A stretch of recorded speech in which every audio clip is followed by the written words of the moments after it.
Mi hijo embarazó a la profesora y lo negó. Ahora ella exige matrimonio o pensión, pero los resultados de la prueba de ADN sorprendieron a todos. Sé que no es común exponer dramas familiares en internet, pero realmente necesito una perspectiva sobre la situación más absurda que he enfrentado. Tengo algunos restaurantes en mi ciudad, nada lujoso a nivel nacional, pero lo suficiente para decir que mi familia vive bien. No soy un magnate de la tecnología ni un ingeniero, solo un empresario que encontró un nicho en la industria alimentaria. Mi vida era estable, al menos hasta ahora. Tengo un hijo de 19 años que está en su primer año de universidad. Es un chico tranquilo, algo tímido, especialmente con mujeres mayores, y nunca ha sido del tipo que busca problemas, pero de alguna manera los problemas lo encontraron de la peor forma posible. Todo comenzó hace aproximadamente un mes. Mi hijo llegó a casa pálido y nervioso. Normalmente solo decía hola y se encerraba en su cuarto, pero ese día estaba visiblemente alterado. Más tarde esa noche lo escuché al teléfono en una discusión acalorada susurrar cosas como no sé de qué estás hablando y yo no soy el padre. Eso fue suficiente para que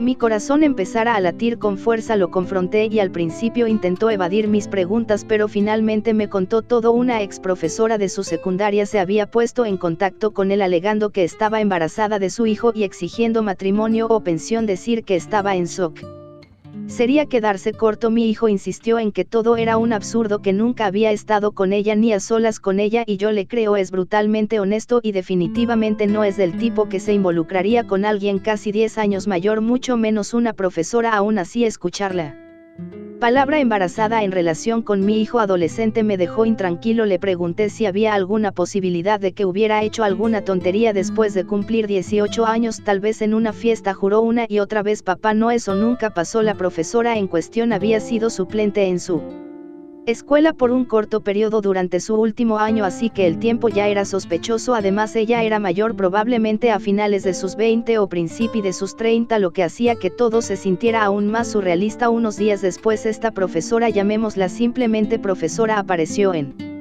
la puerta de nuestra casa. Era un sábado por la mañana y yo estaba en la cocina organizando los recibos del restaurante. Mi hijo aún dormía en el piso de arriba. Tocaron el timbre y allí estaba ella con los brazos cruzados y una expresión furiosa. Exigió hablar con mi hijo. Le pedí amablemente que se calmara y explicara lo que quería. Inmediatamente explotó en un discurso sobre cómo mi hijo había arruinado su vida y que teníamos que hacernos responsables como hombres. Entonces soltó una exigencia absurda: o mi hijo se casaba con ella o pagaba una suma elevada de pensión mensual. La parte del matrimonio me dejó en shock, parecía un guión de una mala telenovela. Mantuve la calma y le pedí que se sentara y explicara todo. Se negó, solo caminaba de un lado a otro en mi sala lanzando acusaciones sobre el carácter de mi hijo y llamándome mentiroso cuando dije que necesitaba pruebas. Afirmó que los dos habían tenido una relación secreta después de que él cumpliera 18 años y que fue totalmente consensuada, pero si eso fuera cierto, ella estaría en problemas por involucrarse con un estudiante que estaba bajo su supervisión. Entonces, ¿por qué actuaba con tanta seguridad?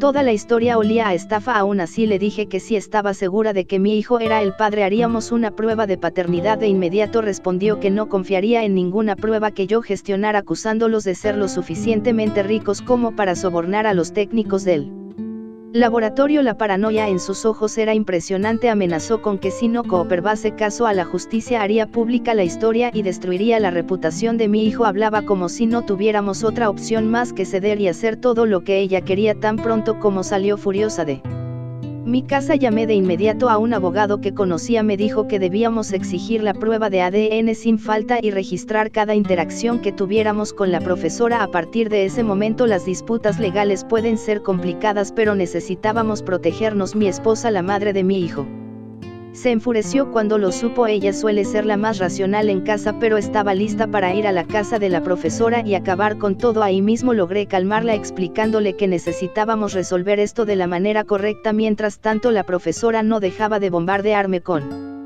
mensajes alternando entre exigencias y amenazas. A veces actuaba como si pudiéramos resolverlo de manera amistosa y simplemente le pagaba. Otras veces insistía en que quería casarse de inmediato, como si eso tuviera algún sentido. Decía que tenía unos 5 meses de embarazo, lo que hacía que su cronología Fuera aún más extraña, afirmaba que el bebé era definitivamente de mi hijo, pero su historia sobre cuando supuestamente estuvieron juntos seguía cambiando. En este punto mi mayor preocupación era que los tribunales pudieran tomar en serio sus acusaciones sin una prueba de ADN o que ella difundiera rumores.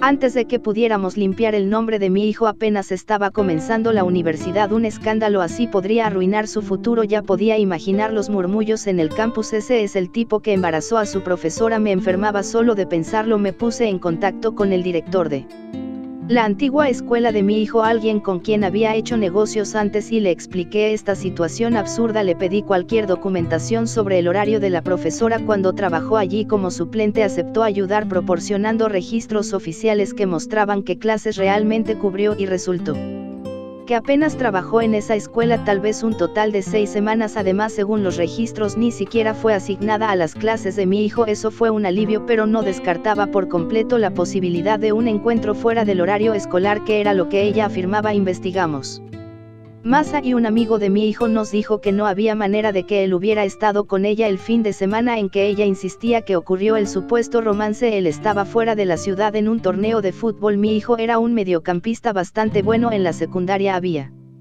fotos, etiquetas en redes sociales y todo tipo de evidencia que lo ubicaban en otro estado. En ese momento, cuanto más investigábamos, más claro se volvía que su historia estaba llena de contradicciones. Después de intensas negociaciones entre nuestros abogados, logramos programar una prueba de paternidad. Mi abogado insistió en utilizar un laboratorio de renombre seleccionado por el tribunal para evitar cualquier acusación de soborno. La profesora seguía quejándose, dejando caer indirectas de que un buen cheque podría hacer que todo desapareciera. Me negué rotundamente. Mi hijo comenzó a verse afectado por toda la situación. Ojeras revisando el teléfono constantemente. Me dolía verlo tan estresado, pero le dije: vamos a luchar contra esto y demostraremos que eres inocente. Él asintió con una mezcla de miedo y alivio en su expresión. El jueves por la mañana, cuando llegamos al laboratorio, la profesora ya estaba allí, con los brazos cruzados y lanzando miradas de odio a mi hijo. Se negó incluso a hablar con él, solo murmuraba sobre cómo era la víctima. Las enfermeras tomaron muestras de ambos y luego tuvimos que esperar 1 o 2 semanas para los resultados. Ese periodo de espera se sintió como una eternidad.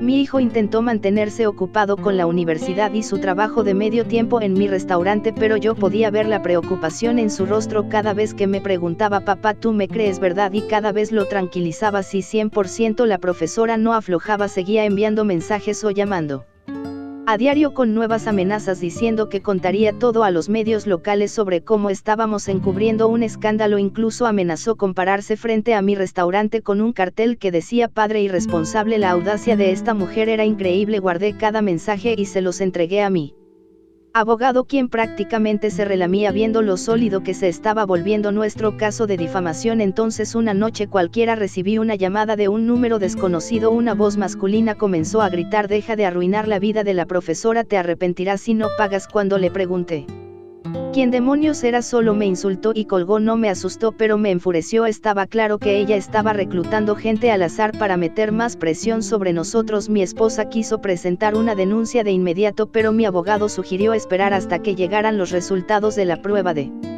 paternidad. Así tendríamos una base sólida para presentar cargos por acoso o extorsión. El día en que llegaron los resultados de la prueba de paternidad fue el más surrealista de mi vida. Desde al principio estaba completamente seguro de la inocencia de mi hijo. Teníamos pruebas, testimonios, registros que demostraban que ni siquiera podía haber estado con esa mujer. Y sin embargo, cuando mi abogado me llamó con voz seria y me pidió que fuera a su oficina, sentí un escalofrío recorrer mi espalda. Algo estaba mal. Cuando llegué, mi hijo ya estaba allí sentado en la silla, pálido y temblando. Mi esposa estaba a su lado con los brazos cruzados, respirando con dificultad como si estuviera conteniendo su furia. El abogado está serio con los documentos sobre la mesa. Empujó el sobre hacia mí con una mirada difícil de descifrar. Dijo simplemente: las pruebas confirmaron que él es el padre. Mi mente se bloqueó. Tomé los papeles, leí los números, las probabilidades, la conclusión: innegable compatibilidad confirmada, probabilidad de paternidad 99.999%. Miré a mi hijo esperando que gritara, que dijera que había un error, que negara todo, pero solo bajó la cabeza y se frotó las manos nerviosamente. Hijo, mi voz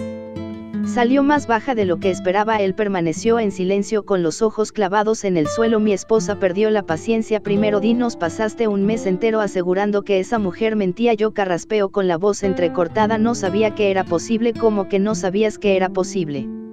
Sentí la rabia empezar a hervir dentro de mí. Yo respiró hondo, cerró los ojos y soltó de golpe. Fue algo de Tinder. El silencio en la sala fue absoluto. Mi corazón se aceleró, mis ojos se abrieron de par en par. Sentí mi presión subir. Mi esposa contuvo la respiración como si estuviera a punto de explotar. El abogado simplemente cerró los ojos y se frotó la sien. Algo de que mi voz salió tensa, cargada de incredulidad. La conocí en Tinder en mi último año de secundaria. No sabía que era profesora suplente, solo lo descubrimos después. Me escribió, hablamos, quedamos en salir, pasó, pero solo fue una vez. Sentí que la cabeza me daba vueltas todo este tiempo, todas esas amenazas, toda la humillación pública, todo el estrés que nos hizo pasar, y al final realmente era el padre. Así que te quedaste callado todo este tiempo, nos dejaste pasar por este infierno, gastar dinero en abogados, perder el sueño, y sabías que al menos había una posibilidad. Yo realmente no creí que fuera posible, solo fue una vez. Y yo golpeé la mesa con fuerza interrumpiendo su patética excusa. Eres un irresponsable muchacho. Mi voz retumbó en la sala. No sabes lo que significa ser un hombre. Pensaste que podías jugar y salir impune, creíste que podías simplemente esconder la verdad y esperar que todo pasara. Se encogió de hombros visiblemente avergonzado, pero no iba a suavizar la situación. Te mereces cada segundo de esta basura en la que estamos metidos, te mereces ser demandado, te mereces pagar hasta el último centavo de esa pensión, y si la justicia decide que debes ir a prisión, que así sea, porque tienes que aprender que tus acciones tienen consecuencias. Mi esposa estaba tan furiosa como yo. Le arrojó los papeles a la cara. Eres un idiota, nos hiciste pasar vergüenza, exponernos, pelear con esta mujer, llamarla mentirosa, y ahora tenemos que lidiar con esto. Mi hijo comenzó a llorar murmurando disculpas, pero para mí no significaban nada. La abogada de la profesora presentó una demanda contra nosotros. La semana siguiente alegaba humillación, daños morales, difamación. Por supuesto exigía la pensión. No solo eso, sino que insistía en que el niño necesitaba un padre presente. Fuimos a juicio y ver a esa mujer sentada allí llorando ante el juez fue insoportable. Mi hijo mudo sentado a mi lado parecía un cadáver. El juez revisó los documentos, escuchó los argumentos y, como era de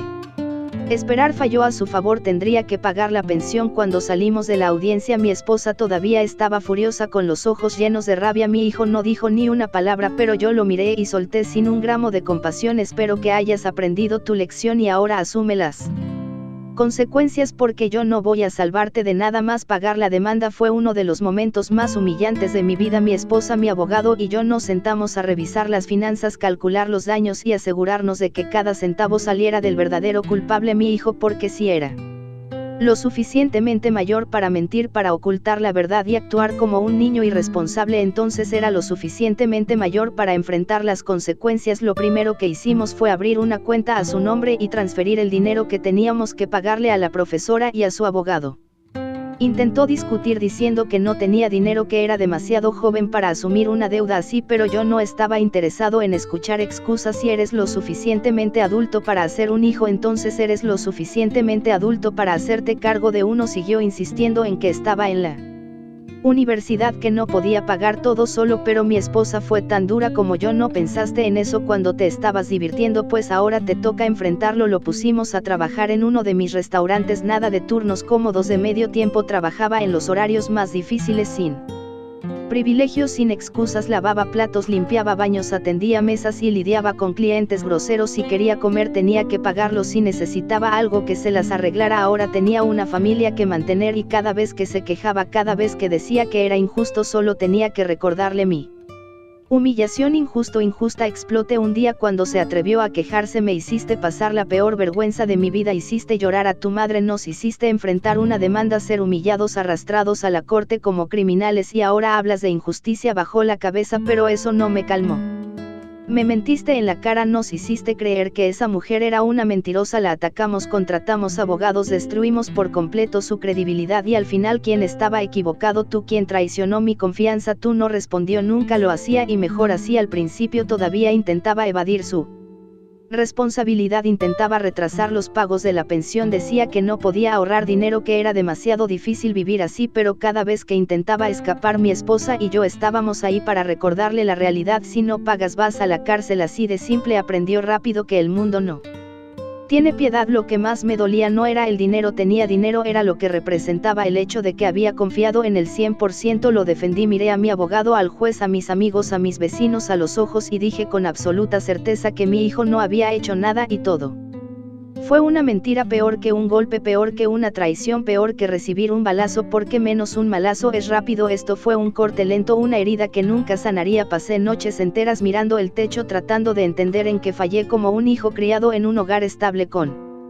padres presentes con valores, pudo mentirnos a la cara y destruirlo todo. Mi esposa intentaba consolarme, decía que él estaba aprendiendo, que estaba madurando, pero yo veía la misma decepción en sus ojos. Ahora pagaba la pensión, trabajaba, estudiaba, pero ya no había amor entre nosotros. Yo veía a un niño que había sido obligado a madurar de la peor manera posible, y un día cuando entré al restaurante y vi a mi hijo hablando con una mesera de una manera grosera, supe que aún no había aprendido nada. Estaba hablando en voz alta, impaciente, como si estuviera por encima de ella. Mi voz cortó.